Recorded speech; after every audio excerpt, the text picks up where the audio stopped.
E aí, pessoal, beleza? A gente está aqui de novo na nossa Frontier. E como eu vi que vocês gostaram do vídeo que eu fiz falando da Subaru, eu decidi fazer outro vídeo aqui de daily vlog para falar sobre outro assunto que eu tenho visto cada vez mais ser discutido no mundo automotivo, né, que é um mundo que eu me interesso bastante. E é um assunto que sempre gera opiniões muito fortes, discussões, porque ele em si é um assunto polêmico, né? Claro que eu tô falando sobre a questão do preço dos carros no Brasil, né? Então é assim, eu acho que sempre houve essa discussão do preço dos carros no Brasil, sempre todo mundo tem aquela ideia que os nossos carros são umas carroças, que tudo é injusto, que você nos Estados Unidos, qualquer pessoa de classe média ou classe baixa tem um Mustang, coisas desse gênero, né? Acho que isso sempre existiu no meio, essa discussão no meio automobilista do Brasil, e não só, né? Até no meio das pessoas que são mais leigas, sempre esse assunto aí surge à tona, né? Então, o que acontece, pessoal?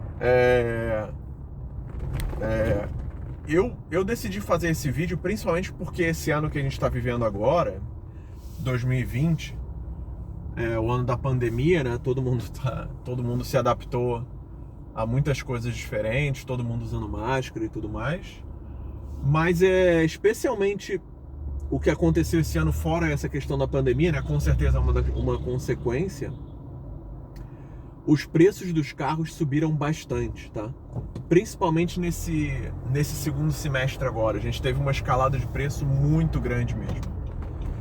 E essa escalada do preço fez com que alguns modelos saltassem aí, às vezes 50 mil reais nos modelos de luxo, né?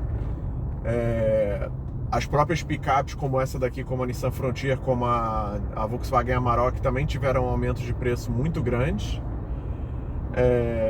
E sempre esses aumentos levam as pessoas a pensar: mas o que está acontecendo? As marcas estão tirando vantagem. Até porque as vendas não subiram tanto, né?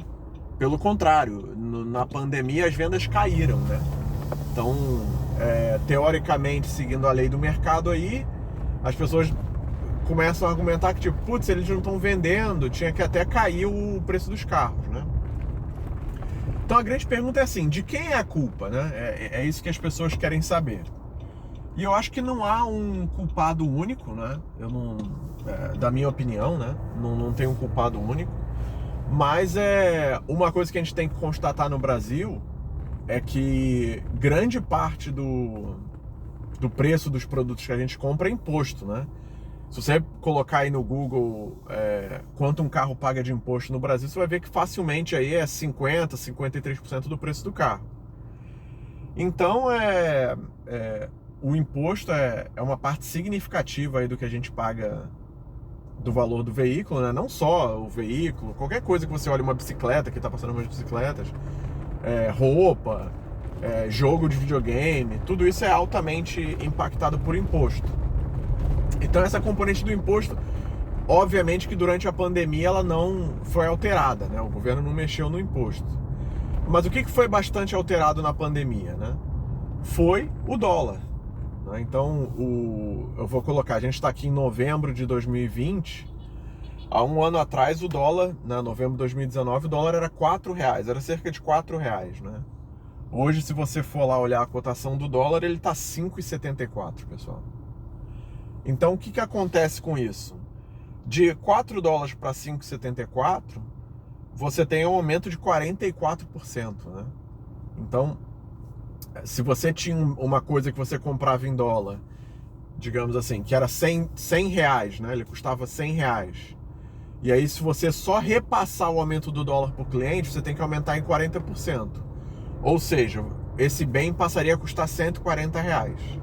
Automaticamente, né? Só repassando a alta do dólar, você teria esse aumento aí de 40% aproximadamente, né? Mas aí o que muita gente fala é o seguinte: não, mas o dólar, os carros são feitos aqui e tudo mais, não tem isso aí.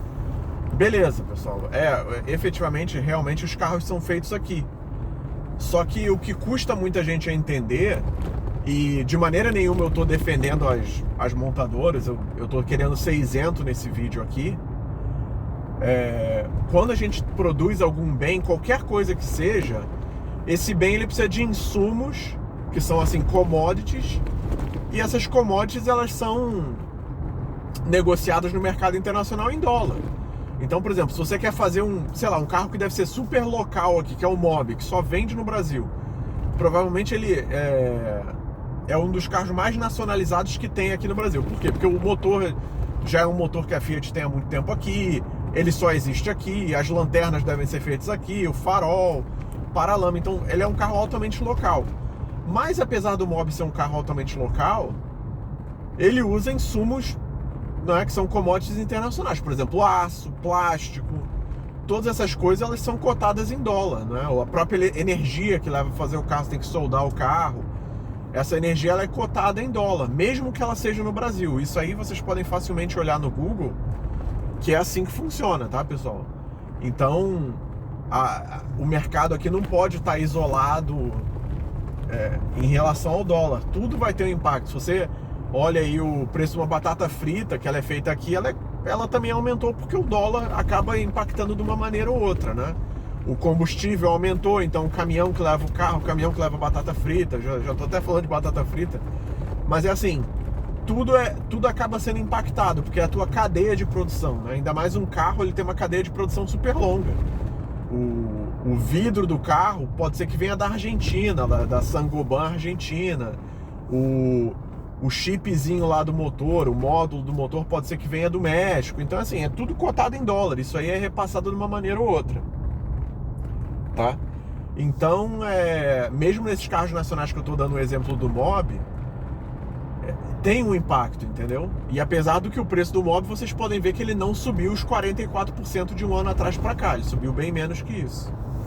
E só para realçar, pessoal, por que eu tô dando o exemplo do Mobi? Porque justamente o vídeo do Mobi que eu fiz recentemente no canal, as pessoas falam muito isso, Tipo, esse carro é uma tranqueira, esse carro tinha que custar 20 mil reais.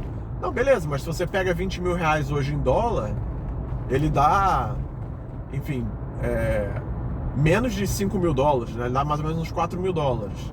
E aí tenta ver o que nos Estados Unidos você compra por 4 mil dólares zero, ou na Alemanha, ou qualquer parte do mundo, zero. Você não compra nada, uma moto. Porque justamente se você fizer a conversão, você vai ver que é um valor super baixo. E aí tem as pessoas que falam que essa conversão é a conversão burra. Não, eu até concordo com o que essas pessoas falam em paridade de compra, porque realmente 4 mil euros para um europeu é relativamente mais fácil de ganhar do que 4 mil euros para um brasileiro, porque os salários aqui são menores. Mas os commodities, pessoal, eles não funcionam assim. Então o aço não é mais barato para um brasileiro porque o brasileiro ganha menos. Se fosse assim, um Mobi lá no Congo ou na Etiópia, que são países que os salários são mais baixos, lá tinha que custar R$1.000. Isso é irrealista, entendeu, pessoal? É isso que eu falo da conversão. Você pode fazer essa análise da conversão para paridade de compra, mas você não pode fazer essa análise para que as pessoas possam comprar as coisas, senão nenhuma empresa conseguiria sustentar aqui vendendo um carro de 20 mil reais, porque isso é um valor irrisório no mercado. E hoje em dia os mercados são globalizados, então tudo tem esse componente aí.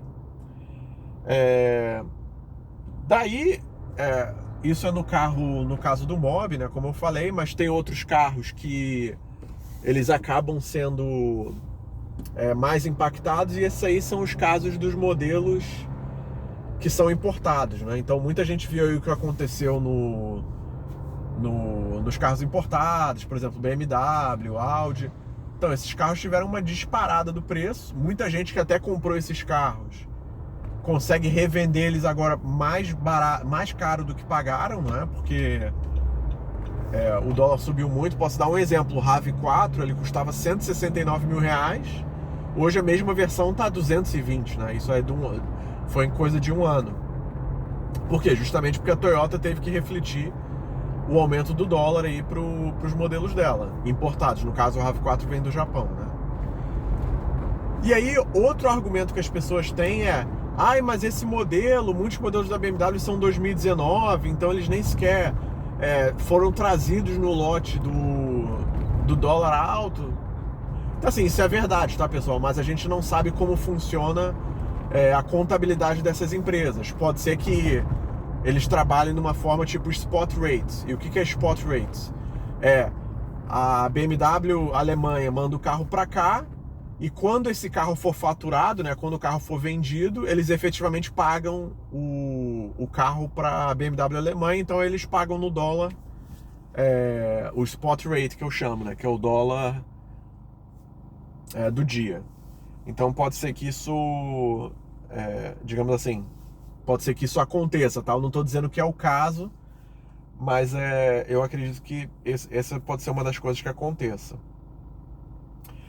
E aí, isso tudo leva o debate aqui. É justamente o que eu estava vendo no vídeo do Mob, né? As pessoas falam, putz, esse carro aí que só tem ar, direção e vidro elétrico da frente custa 40 mil reais.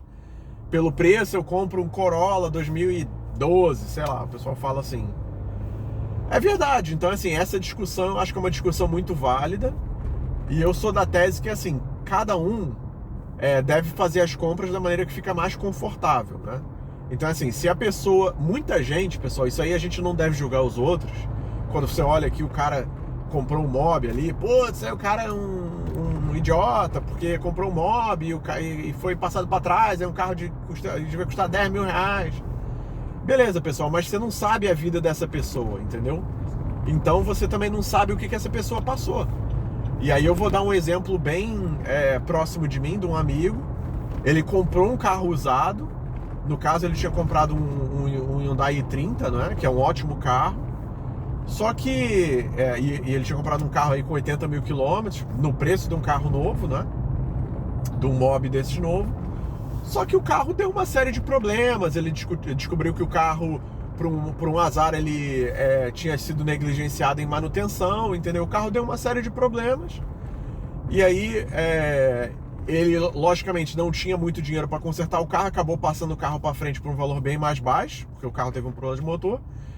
E o que ele fez? Ele acabou entrando num financiamento de um mob 0 km, porque o que ele queria nessa altura era tranquilidade, paz de espírito. Por quê?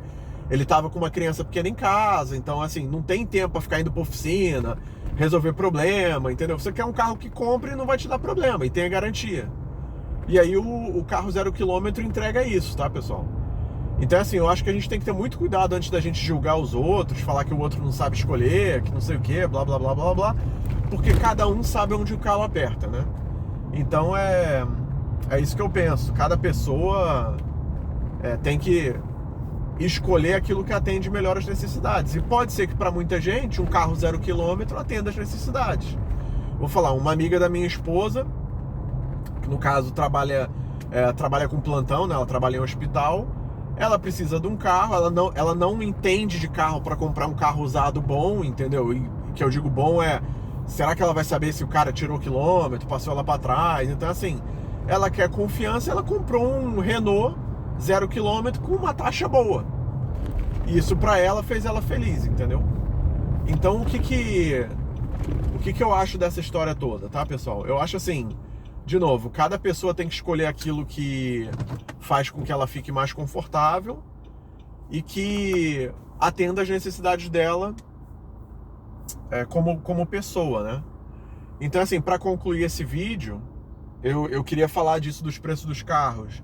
Realmente é uma coisa que frustra muito nós brasileiros, mas é uma realidade que eu não acho que é as montadoras enriquecendo, ficando milionárias, entendeu? Até porque, assim, pensem numa coisa, se fosse tão fácil vender carro aqui e fazer uma fortuna do Brasil, alguém já teria feito também, né? Por exemplo, você pega uma marca que não existe aqui, por exemplo, a Mazda, você importa os carros dela, vende aí o Mazda a 30 mil reais e faz dinheiro, né? Então, assim, se fosse tão fácil, com certeza alguma pessoa já teria feito, né? Vocês não concordam comigo?